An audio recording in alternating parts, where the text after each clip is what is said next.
The building had a majesty to it. It felt important and yet homey at the same time. You are here for serious business. This is the courthouse. You know, you are either coming here to do very important business, or unfortunately you're coming here to visit the judge and wind up, hopefully, or hopefully not, wind up in the jail out back. It brought back to times of old where character mattered. It reminds me of European castles and ancient churches, and even though it was a building of its time and style, it evokes a feeling of much earlier periods of architecture as well. And so it's kind of magical. You felt like you were going into a very special place.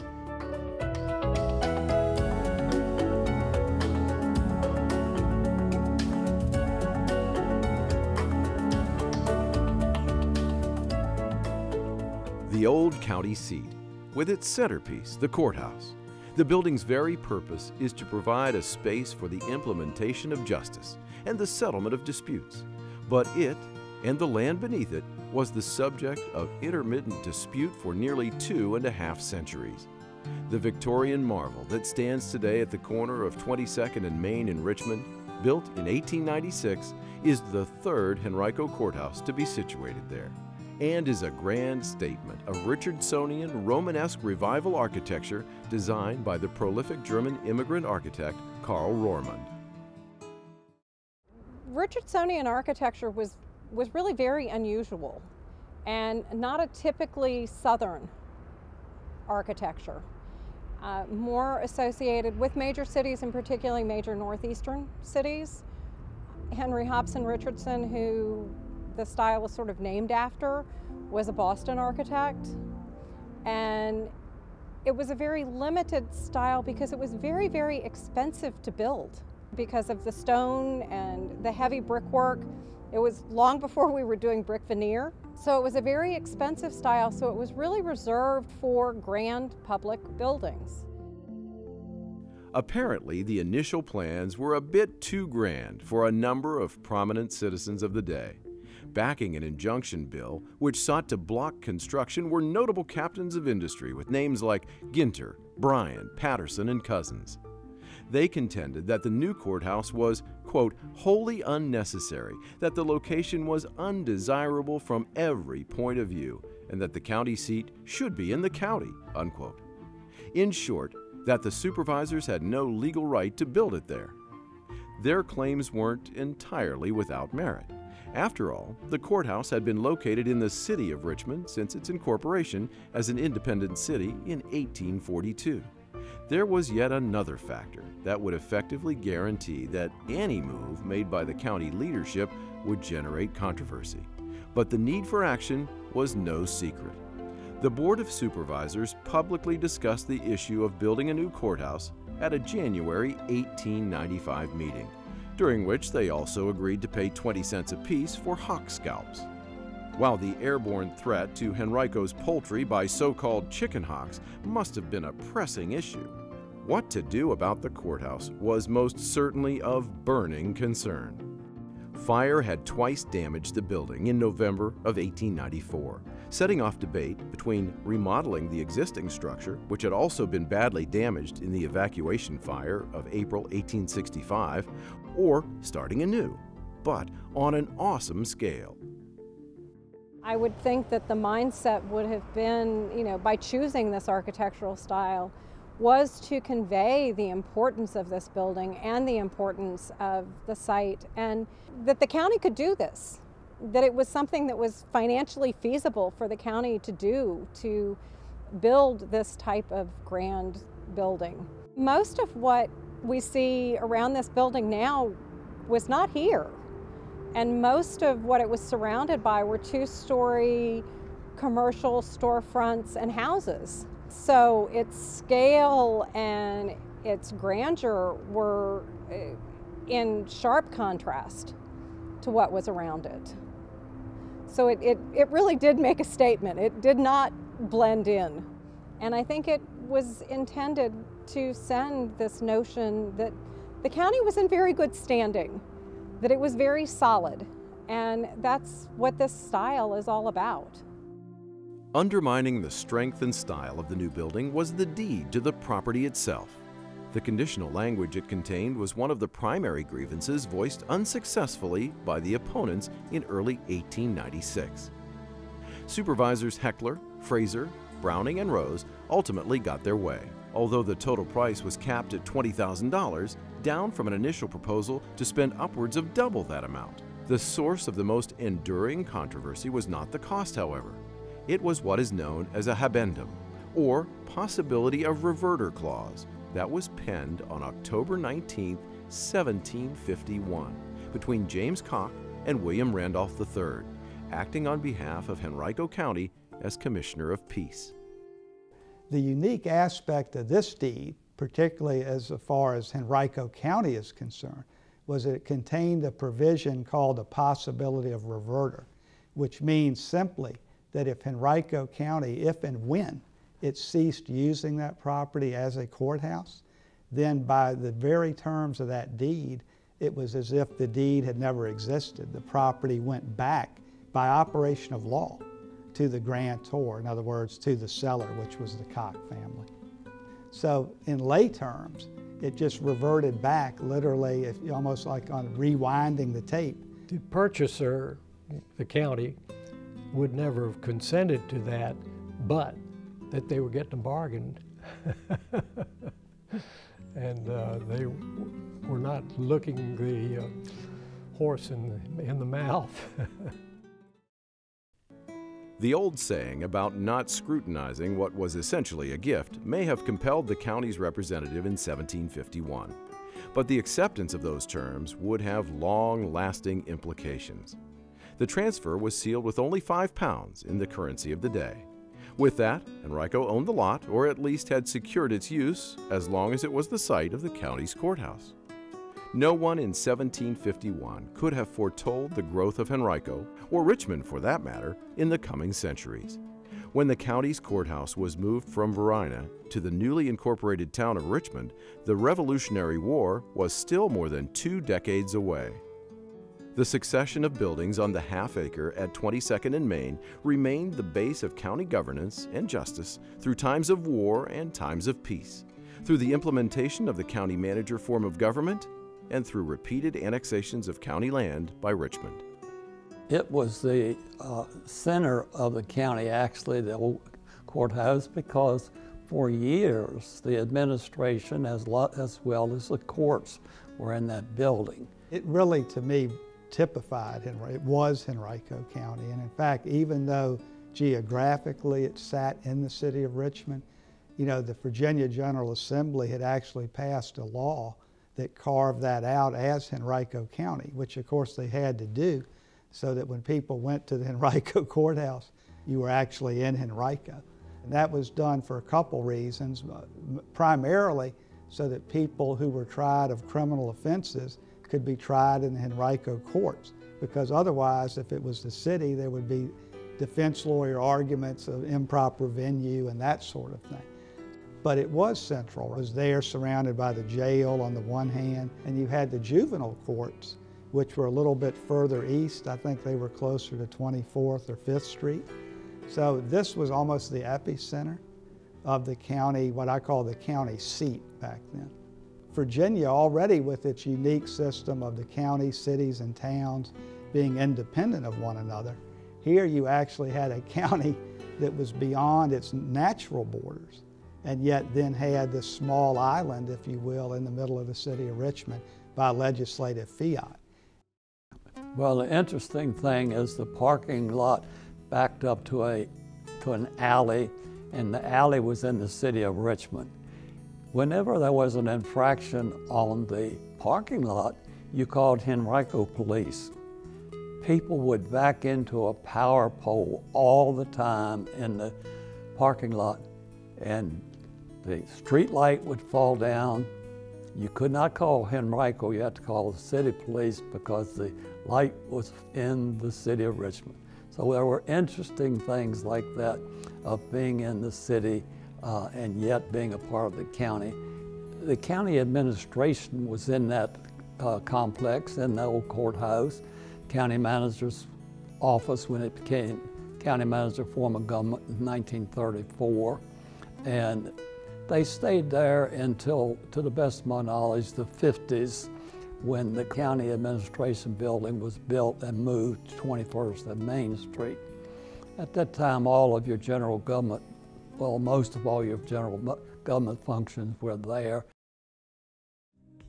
Both before and after the decision to relocate some offices one block west, the courthouse complex evolved to meet the needs of the times. As the demand grew for more services to accommodate the growing population of the 20th century, each generation contributed to the patchwork of architectural styles and functions. First came the West Annex and the expansion of the jail, then a bridge to connect it to the main courtroom. Later, a trial justice court was also added with a connection over another alley. When the finance department needed more space in 1951, yet another addition was built, bringing the total size to about 34,000 square feet. Still, partitions were added as staff increased, eventually even carving up the former circuit courtroom, which was by far the largest in the building. It was there that, surrounded by a broom factory, tobacco processing, and the roar of traffic and trains, jurors were once aided by a loudspeaker that helped amplify a witness's voice above the din. It was reportedly the only one of its kind in a Virginia county courthouse. They say that the only constant is change, and improvisation is certainly a consistent theme throughout the entire courthouse facility. I think that's one of the things that to me is just so fascinating about architecture. It's one of the few art forms that we're allowed to change, or as different needs for a building arise, we're allowed to make those adaptations. If we kept repeating the same architectural style over and over again, it would be pretty boring. And the building and the complex itself is just an interesting example of that change through time. It just stood out, you know, it was unique. You felt like you were really going to do something worthwhile, not just reporting to a 9 to 5 or 8 to 6 job or whatever it was. So it was a real neat atmosphere down there. It was just a very kind of inspirational place, frankly. You could open the windows in the building, and they were extremely large windows, and fronting right on Main Street in downtown Richmond. We can remember working on legal cases and watching the dump trucks go by and hear the engines and the exhaust fumes and all that goes along with traffic in a bustling city. We viewed it kind of like if you live near a train track and you get used to the train going by. I mean, it made for an interesting day. I mean, I can recall in the building there was a restroom that both men and women used the same bathroom, and we used to joke, we'd like knock on the door, come out and peek to make sure it was okay to come and go. People weren't all worried as they are today about things in the workplace. It was just a more laid back and casual atmosphere. That casual atmosphere, however, was tainted by an echo of the distant past. Remember that deed from 1751? Well, it was apparently all but forgotten until 1876, when the clerk of court, Samuel Waddell, brought it to the attention of the Board of Supervisors, and it was officially re-recorded into the county's deed book. The condition that the land had to be used as a courthouse if it was to remain in Henrico's hands never went away, though it probably wasn't foremost in the minds of county officials as they carried out governance in the first half of the 20th century. A forced reckoning with that colonial-era language was finally brought about as the post-World War II population boom began reshaping the county. The real prospect of relocation, and with it the potential triggering of James Cox's reversion clause, came home to roost on the watch of Ed Beck, Henrico's 4th county manager. The building was becoming inadequate for our purposes. It was at the point it needed almost total renovation. Space-wise, we had just moved so many people out of the building because it wasn't space, and it did not make sense to either the planners or the financial people. And we had to explain to Mr. Beck, it's time that we moved on. And if we do, we need to move into the county. The decision was made to go to Parham and Staples Mill area, because that was more of the center of the population at that time. We were just continuously evolving because the population in the county was growing rapidly. The other thing we have to bear in mind, that courthouse moved following a referendum, a vote of the people. So the governing body at that time, the Board of Supervisors, put on the ballot, should we move the courthouse? And of course, the majority of the citizens voted yes. So again, not only were the county needs evolving, but I think the wishes of the voters were at the same time. Sessions were brought to a close at the old courthouse on Friday, November 30th, 1974. On Monday, December 2nd, the new courthouse on Parham was open for business. Once that transfer was made, the reverter was automatically triggered. Everybody told Mr. Beck there just isn't any question in our mind that this reverts to the heirs. And as long as somebody comes out of the woodwork claiming to be an heir, all we can do is legally fight to determine are they or are they not. But we didn't think there was anybody around that could care less about it, but we found out that there was. A member of the county administration in a casual conversation asked me if I was aware of that deed and whether I had any connection with it. And I had not been aware of the deed, and I did want to look into it to see if it was a direct descendant. Much of the early hand-wringing over how to approach the deed and the courthouse move fell to Henrico's first county attorney, Mercer White. As an assistant Commonwealth's attorney in 1967, he was in the unenviable position of having to tell Ed Beck that the terms of the deed were clear and unequivocal. Despite the early diagnosis, years of reluctance to yield eventually led more than 100 of James Cox's descendants to file suit to reclaim their lot, and of course the buildings that were now attached to it. We joke in the county attorney's office, you see a new surprise every day. And I'm sure that, as I call him, Judge White was pretty much taken aback and under a heavy bit of pressure at that time. Because I can tell you that many years later, when I, as county attorney, had this lawsuit served and brought to my attention, I could see right away that this was a monumental move, even though the Henrico County voters had moved the courthouse out to the West End, and even though the Henrico planning was to take everything to Parham Road, nonetheless, you don't just discard lightly your history. So I'm sure that Mr. White was under quite a bit of pressure and intellectually trying to scope out an ethical and a legal way to advance the county's interests. Even as the core of the county's administration followed the courts to Parham Road in 1977, as did most jail operations in 1980, the decision was made to leave one department, Recreation and Parks, in the old courthouse to maintain a foothold, while every option for maintaining ownership was explored. Still, Beck had been warned by his own staff that the county would be swimming upstream in any attempt to defeat or delay a reversion as early as August 1974.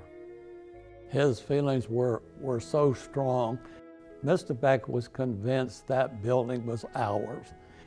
We built the building, we maintained it, and all of a sudden he's being told it doesn't belong to us anymore because we're not using it as a courthouse. If we move recreation out, don't put anything else. And there was no earthly reason to put anything else there. The times had changed and it was time to move on.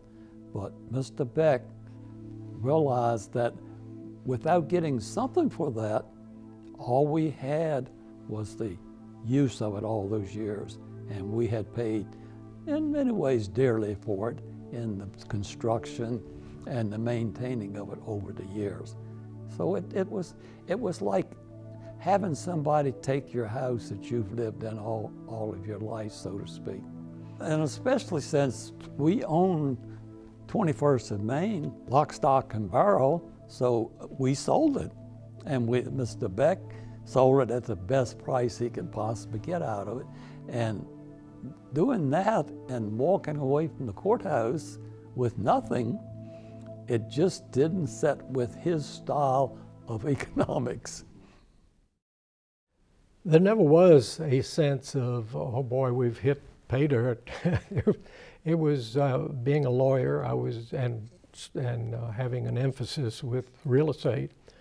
It was a curiosity as to the validity of this. The county was taking the position, oh no, it has no validity after all this time.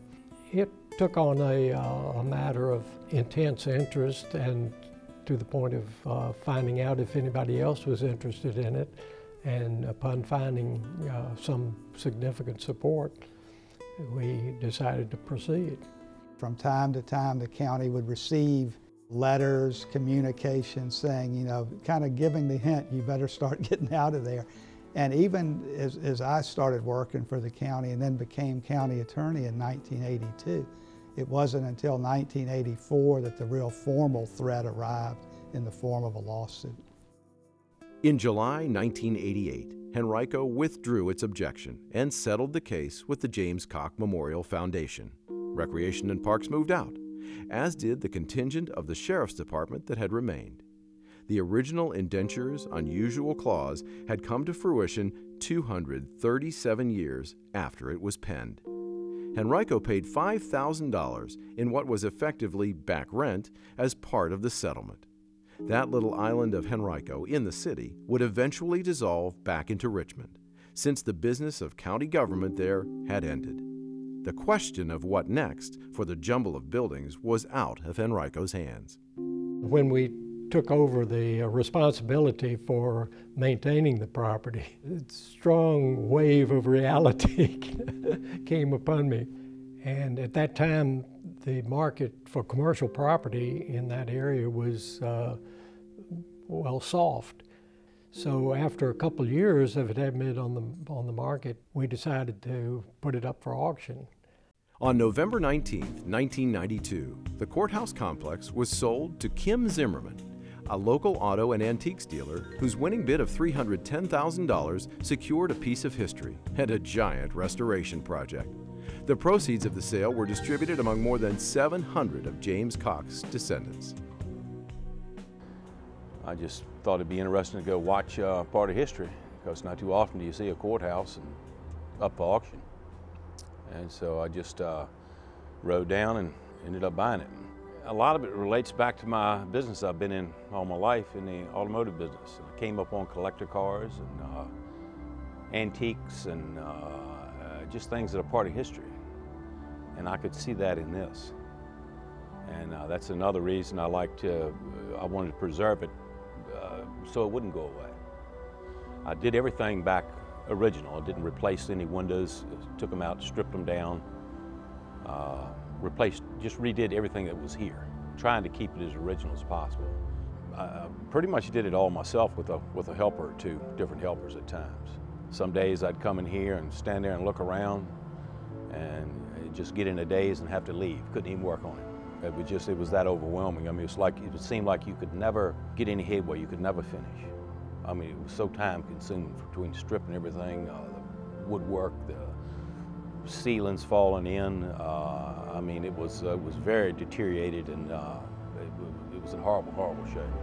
Everything, ceilings, walls, windows, floors, stairways. I mean, it was just absolutely no end to it.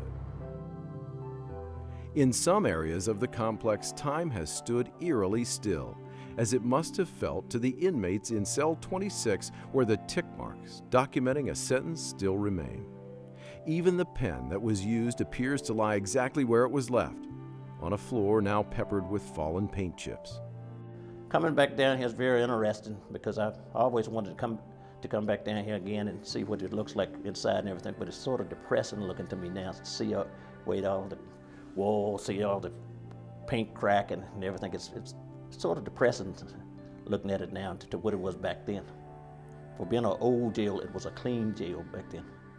This place stayed spotless. It really did. Well, if you look here, you look at the thickness of the paint. This place probably has 2 tons of paint on it.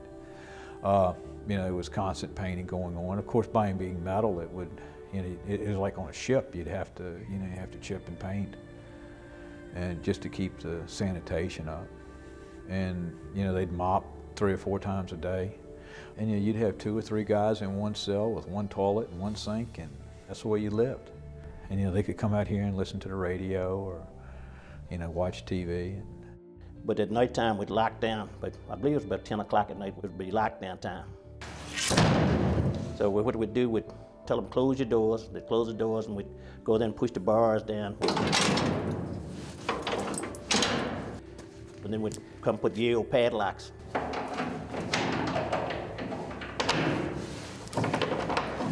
Padlock each and every one of them and everything. And these things wasn't air conditioned either. I mean, they were hot, cold in the wintertime, hot in the summertime. It was probably about 98 or 100 inmates back here when I started and everything. And there wasn't any juveniles in here, and there was no females. The females was housed in Richmond City Jail. This was more of a warehouse type incarceration here. I mean, there really wasn't anything for them to do. Across the bridge from the jail, through door number 301, the maze of partitions, additions, and annexes also bears witness to the old tenants in surprising ways. Those shared bathrooms and their makeshift signs, a playground mural on an office wall, a cart that may have once hauled coal to the furnace are all still there, as is the enclosure for the old building directory, which no longer offers any assistance in locating county offices. I think what amazed me coming into the building today was the massiveness of it. And I could not find where my office was. We walked through 3 or 4 floors, and I was pretty sure that my window was over the top of my desk where I couldn't actually look out the window, just had the sunshine coming in. And through the 10 rooms we went into, we couldn't find where that existed until we finally got here. Yeah, this is my old office. The Department of Recreation and Parks were here after everybody else had moved out. And when Parham Road became livable, all the other departments started to leave. So we ended up with the whole building to ourselves. It was kind of spooky at times. Basically, we had this massive building and a little tiny department. When we finally started to move out of this building, department by department, they just packed up stuff and they took off. And you can, even today, we walk through some of the rooms in there up a part of the building, and here are boxes that must have been left years ago. The sign that's behind me was something that we found in the hallway as we came in. Many of the walls that used to be around are no longer here. A lot of the ceilings have been torn out. There's debris on the floor everywhere. Some of the floors are rotted away, so you have to be careful where you step. And it's a mess, it's shambles. I just take my hat off to the gentleman that's trying to hold it together. And he's doing a good service. There's no way that you could reproduce this building today. Some sections of the West Annex have come full circle. The building, seen here in the 1906 plans, was once the home of the county jailer. Today, it's once again a home. The dining room and the kitchen have been restored to their original purposes, while the old traffic court is now a bedroom. The results of years of painstaking labor have embodied the idiom, everything that's old is new again. Well, every preservation project needs its champions and needs its heroes. And it takes somebody that has a vision and has a passion for that particular place or building to take that risk, to make that commitment. And, you know, we may not miss losing one building, but eventually we're going to lose that one building that really does make a huge difference. And I think this is one of those buildings that has such an iconic place in this community that if it had been lost, its loss would have been a deep one. It's not even once in a lifetime. Opportunities like this comes up. It's very unique. I had that feeling when I was standing there looking at it. I just never dreamed that I would end up buying it. But I've had that feeling all along. It's very, very unique, and actually the feeling grows. Get a little more passionate about it all the time.